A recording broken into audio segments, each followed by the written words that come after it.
New Avengers के last episode के अंदर हमने देखा था कि किस तरीके से खतरनाक किस्म की एंटिटी जो है वो हमारी पूरी की पूरी डायमेंशन के ऊपर अटैक कर चुकी है। और उसके अटैक इतने खतरनाक हैं कि उसके अटैक्स की वजह से हमारी पूरी की पूरी फैब्रिक ऑफ रियलिटी के अंदर क्रैक्स आना शुरू हो चुके हैं और किसी भी वक्त ये रियलिटी ख़त्म हो सकती है। और इसी तरह हमने देखा था कि जिस तरीके से वहाँ पे जो है आयरन फिस्ट को टेलीपोर्ट करते हुए एक ऐसी जगह पे ले जाया जाता है जहाँ पे जो कोई भी शख्स है जो कि आँख के पीछे लगा हुआ है उसका सामना उससे होता है। और तब जाके मैं ये बात पता चलती है कि दरअसल ये खतरनाक किस्म की एंटिटी ये बीइंग कोई और नहीं बल्कि एंशिएंट वन यानी डॉक्टर स्ट्रेंज के फॉर्मर टीचर हैं। तो अब आगे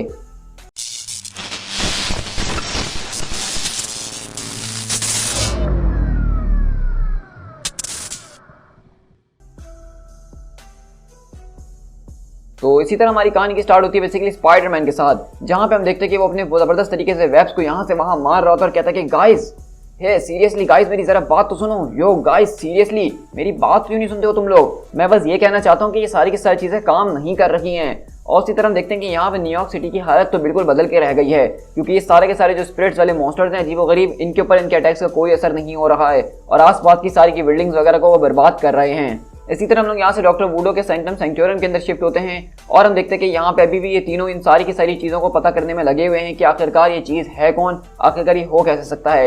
लेकिन हम देखते हैं कि हेलस्टॉर्म यहाँ पे बहुत ही ज़्यादा गुस्से में आया हुआ है और डॉक्टर स्ट्रेंज को सुनाने की कोशिश कर रहा है कि आखिरकार तुम यहाँ पे ये करने की क्या कोशिश कर रहे हो। इस वक्त फाइट जो है वो सिटी के अंदर चल रही है और हम लोग यहाँ अपना मुंह छुपा के बैठे हुए हैं, मुझे कुछ समझ में नहीं आ रहा है। तो डॉक्टर स्ट्रेंज बोलते हैं कि देखो इस तरह अगर तुम मेरे फेस के ऊपर चिल्लाते रहोगे तो मैं ठीक तरीके से पढ़ नहीं पाऊंगा।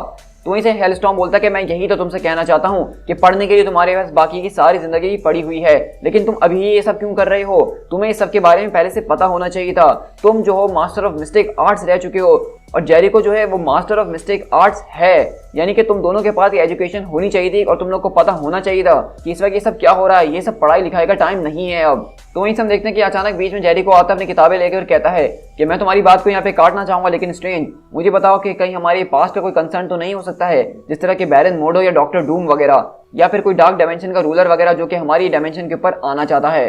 तो वहीं से डॉक्टर स्ट्रेंज बोलते हैं कि ऑब्वियसली मैंने इसके बारे में सबसे पहले सोच के देखा था, लेकिन मुझे नहीं लगता कि ऐसा कुछ होने वाला है, क्योंकि अगर हमारा कोई नॉर्मल आदमी होता जो हमारा नॉर्मल दुश्मन होता तो वो कभी भी इस तरीके से अटैक्स नहीं करता हमारी इस डायमेंशन के ऊपर कि उसको तोड़ा जा सके, क्योंकि अगर वो इस डायमेंशन के ऊपर राज करना चाहता है तो उसको बर्बाद करके उसका कोई फायदा नहीं होने वाला है।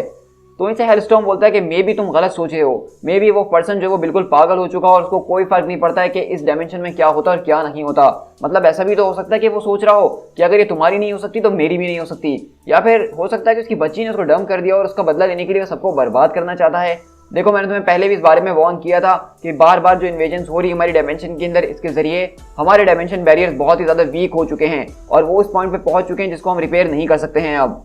तो वहीं से डॉक्टर स्ट्रेंज बोलते हैं कि देखो मैं ये ज़रूर जानता हूँ कि यहाँ पे कोई चीज़ या कोई शख्स जो है वो ये सब करने की कोशिश कर रहा है और शख्स के पास इतनी ज़्यादा शक्तियाँ मौजूद है कि वो हमारी पूरी की पूरी डायमेंशन को बर्बाद कर सकता है। लेकिन आखिरकार ऐसा शख्स हो कौन सकता है जो कि हमारी डायमेंशन को कोलैप्स कर दे और उससे उसका फ़ायदा हो, मुझे कुछ समझ में नहीं आ रहा है। और आखिरकार उन लोगों को इस आयो फागामोटो की क्यों ज़रूरत है इस पूरे के पूरे क्वेस्ट में सक्सीड होने के लिए। तो वहीं से हेलस्टॉर्म दोबारा गुस्से में आकर कहता है कि एक्सक्यूज़ मी स्ट्रेंज, वो लोग ऑलरेडी हमसे आयो फागामोटो ले जा चुके हैं, वो जा चुकी है, इसका मतलब कि वो लोग सक्सीड हो रहे हैं।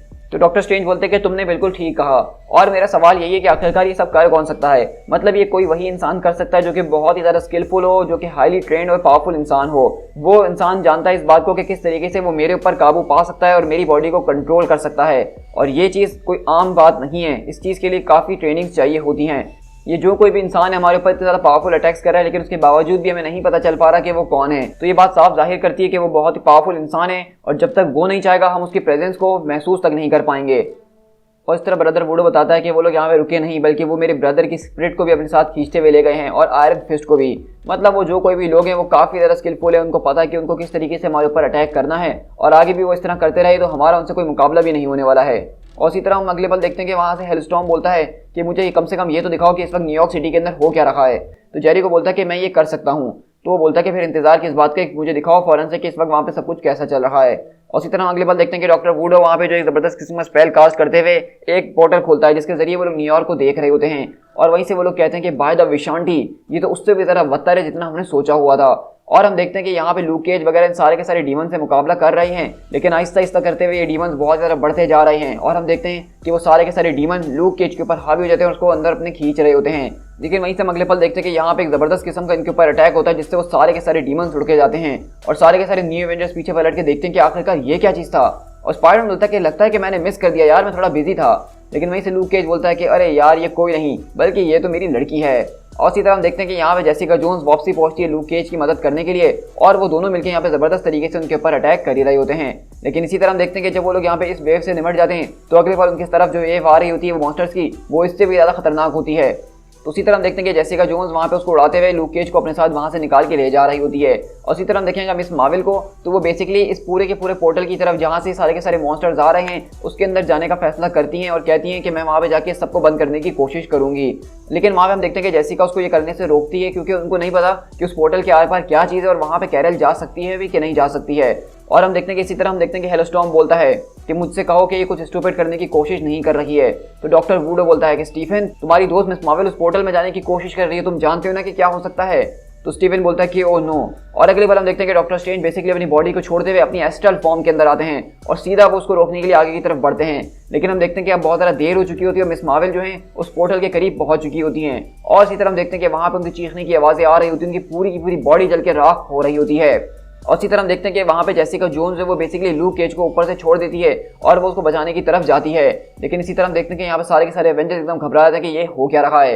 लेकिन अगले ही बार हम देखते हैं कि वहाँ पे doctor strange basically miss Marvel की बॉडी को टच करते हैं अपनी एस्ट्रल फॉर्म के अंदर और उनकी बॉडी के अंदर से उनकी एस्ट्रल प्रोजेक्शन को बाहर निकाल देते हैं, जिससे उनकी बॉडी बेजान होकर वापसी नीचे की तरफ गिरने लग जाती है।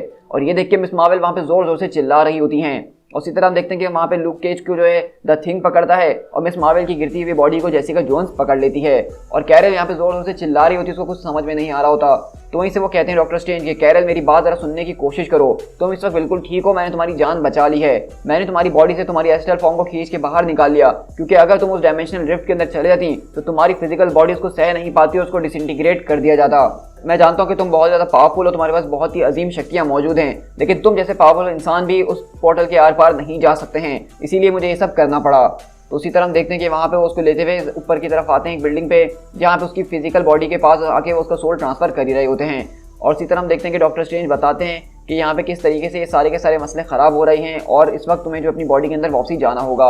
और इसी तरह हम देखते हैं कि डॉक्टर स्ट्रेंज वहाँ पे कैरल के सोल को वापसी उसकी बॉडी के अंदर डाल देते हैं। लेकिन इसी तरफ अगर हम देखें तो यहाँ पे हालात अब बहुत ज़्यादा खतरनाक हो चुके हैं और किसी को कुछ समझ में नहीं आ रहा कि वो करें तो क्या करें। और वहीं से हम देखते हैं कि कैरल होश में आती है अपनी और कहती है कि प्लीज़ आज के बाद मेरे साथ कभी ये ट्राई करने की ज़रूरत नहीं है। और अगले बार हम देखते हैं कि स्पाइडरमैन बोलता है कि भाई मेरा स्पाइडी सेंस जोर जोर से टिंगल कर रहा है, तो आप बताओ कि क्या होने वाला है। और इसी तरह हम देखते हैं कि बेसिकली वो पोर्टल जो अचानक बहुत ज़्यादा तेज़ी से ग्लो करना शुरू हो जाता है और उसके अंदर से खतरनाक किस्म की एनर्जी ब्लास्ट जो आके पूरे के पूरे न्यूयॉर्क सिटी को बर्बाद करने लग जाते हैं। ये देख के डेमियन और ब्रदर वुडो दोनों ही एकदम परेशान हो जाते हैं कि ये सब अब क्या हो रहा है। लेकिन इसी तरह हम देखते हैं कि बेसिकली उस पोर्टल के अंदर से एक ज़बरदस्त किस्म की लाइट आती है और जब सारे के सारे एवेंजर्स को गौर करके देखते हैं तो उनको नजर आता है कि उसके अंदर से कोई चीज़ आके गिर रही है। और मिस मार्वल भी कहती है कि लगता है कि वहाँ से कोई चीज़ बाहर आ रही है। और इस तरह हम देखते हैं कि वो पोर्टल बेसिकली बंद हो जाता है और उसके अंदर से एक बॉडी आके ज़मीन की तरफ गिर रही होती है। तो मिस मार्वल फौरन से उसको पकड़ने के लिए जाती हैं ताकि पता लगा सकें कि वहाँ पे क्या हो रहा है। और वहीं से हेलोस्टॉर्म बोलता है तुम देख रहे हो ना कि वहाँ पे ये सब कुछ क्या हो रहा है, लगता है कि डॉक्टर स्ट्रेंज को अपनी फिजिकल बॉडी की ज़रूरत पड़ने वाली न्यूयॉर्क के अंदर, तो मुझे फ़ौरन वहाँ पे लेके चलो। और इसी तरह हम देखते हैं कि अगले पल कैरल वहाँ पे उस बॉडी को जो कि आसमान से गिर रही होती है वो पकड़ लेती है। तो वहीं से लोगन बोलता है कि ये वही है। और अगले पल हम देखते हैं कि यहाँ पे दरअसल कोई और नहीं बल्कि आयरन फिस्ट आया है। और अगर आपने गौर किया होगा तो यहाँ पे आयरन फिस्ट के पूरे कॉस्ट्यूम को चेंज कर दिया गया है। और सच कहूँ तो आयरन फिस्ट का जो गोल्डन और व्हाइट वाला लुक है ये मुझे बहुत ही ज़्यादा पसंद आ रहा है इस कॉमिक के हवाले से, और सच कहूँ तो इसके ऊपर काफ़ी जज भी रहा है। और इसी तरह आयरन फिस्ट बोलता है कि ये मैं हूँ लोग, मैं वापसी आ चुका हूँ, उन्होंने मुझे यहाँ से जाने दिया। तो वहीं से हेलोस्टॉर्म बोलता है कि आखिरकार तुम वहाँ पे जाने के बाद जिंदा कैसे बचे हुए हो। और डॉक्टर स्ट्रेंज भी आके बोलते हैं डैनी तुम यहाँ पे लौट के वापसी आ चुके हो और उन्होंने तुम्हें आँख ले जाने की इजाज़त भी दी। मैं जानना चाहता हूँ कि आखिरकार तुमने वहाँ पे किससे बात करी थी। लेकिन अगली बार हम देखें कि यहाँ पे आयरन फिस्ट को कोई जवाब दे, वो सीधा आके यहाँ पे डॉक्टर स्ट्रेंज की मुँह पे खतरनाक किस्म का पंच मारता है और वो गुस्से से पागल हो रहा होता है और सारे के सारे एवेंजर्स उसको पकड़ रहे होते हैं और वो चिल्लाता है कि you arrogant son of a bitch, इस सब के अंदर तुम्हारी गलती है, सब के अंदर तुम्हारा फॉल्ट है। तो लूक बोलता है कि आखिरकार डैनी हुआ क्या है, जरा तसल्ली से हमें बताओ। तो वहीं से वो बताता है ये जो लिटिल मैजिक मैन हमारा दोस्त है यहाँ पे, इसके बारे में मैंने एक सच जाना है। और क्या तुम वाकई में इसके बारे में जानते हो कि ये क्या चीज़ है? ये the all seeing eye of Agamotto है। और क्या तुम लोग इस बारे में जानते हो कि उसको ये चीज़ मिली कहाँ से थी, और या फिर ऐसा कहूँ कि ये चीज़ इसने छीनी किससे थी? तो वहीं से डॉक्टर स्ट्रेंज उठते हैं और कहते हैं तुम झूठ बोल रहे हो, आरिफ आगामोटो को जो है मुझे सौंपा गया था मेरे मास्टर के जरिए। तो वहीं से आयरन फिस्ट चिल्लाता और कहता है कि मैं जानता हूँ इस बारे में क्योंकि मैंने उनसे बात करी है। तो डॉक्टर स्ट्रेंज बोलते हैं कि वो मर चुके हैं, वो काफ़ी सालों पहले ही मर चुके हैं, ये इम्पॉसिबल है। तो वहीं से आयरन फिस्ट बोलता है कि रियली, क्योंकि जब मैंने उनको आखिरी बार देखा तो वो मुझे काफ़ी अच्छी हालत में नजर आ रहे थे और उन्होंने इस बात को प्रीटी क्लियर मेरे सामने कर दिया कि वो सारे के सारे मसले जो हो रहे हैं वो सब सिर्फ तुम्हारी वजह से ही हो रहे हैं। और वो इस बारे में भी मुझे बता रहे थे कि इस सब के बारे में तुम ऑलरेडी अच्छे तरीके से जानते हो। लेकिन डॉक्टर स्ट्रेंज बोलते हैं कि डैनी ज़रा मेरी बात सुनने की कोशिश करो। एंशिएंट वन जो है तकरीबन 500 साल जी चुके थे और मुझे नहीं पता कि तुम क्या बात कर रहे हो। लेकिन वहीं से आयरन फिस्ट बोलता है कि देखो मैं तुम्हारे सामने घुमा फिरा के बात नहीं करूंगा, बस मैं ये जानना चाहता हूँ कि ये आखिरकार किसको बिलोंग करती है। तो डॉक्टर स्ट्रेंज बोलते हैं कि द एंशिएंट वन तुम्हारे पास आए थे। तो डैनी बोलता है कि मैं तुमसे सिर्फ आसान सा सवाल कर रहा हूँ कि ये बिलोंग किसको करती है स्टीवन। तो वहीं से डॉक्टर स्ट्रेंज बोलते हैं कि वो अगर आए थे तुम्हारे सामने तो किस फॉर्म के अंदर थे मुझे बताओ। लेकिन आयरन फिस्ट उनसे सिर्फ बार बार एक ही सवाल किए जा रहा होता है कि ये आँख किसको बिलोंग करती है स्टीवन। तो वहीं से डॉक्टर स्ट्रेंज बोलते हैं कि डैनी ये आँख तुम मुझे दे दो। लेकिन वहीं से हम देखते हैं कि आयरन फिस्ट यहाँ पे काफ़ी गुस्से में आया था उस आँख को लिए हुए और कहता है मैं तुम्हें ये दे सकता था लेकिन अब चीज़ें बहुत ही ज़्यादा क्लियर हो चुकी हैं। तुम्हारे मेंटर ने हमें एक क्लियर अल्टीमेटम दे दिया है, जो कुछ भी मैस आज हुई है वो सिर्फ उन्हीं की क्रिएट करती हुई थी। और उन्होंने ये कहा कि अगर तुमने इस आँख को इसके राइटफुल ऑनर को वापसी ना लौटाया जिससे तुमने इसको चुराई है, तो उन्होंने कहा है कि जो आज हुआ था वो सिर्फ एक छोटा सा सैंपल था। अगर ये सब इसी तरह से चलता रहा और स्टीवन ने अगर ये बात नहीं मानी और उसने ये आँख नहीं लुटाई उसको, तो ये चीज़ें और भी ज़्यादा बदतरीन हो सकती हैं और डॉक्टर स्ट्रेंज तो क्या कोई भी इसको रोकने के लिए कुछ नहीं कर सकता है। तो इसलिए मैं तुमसे एक आखिरी बार पूछता हूँ स्टीवन कि आखिरकार ये बिलोंग किसको करती है। To be continued.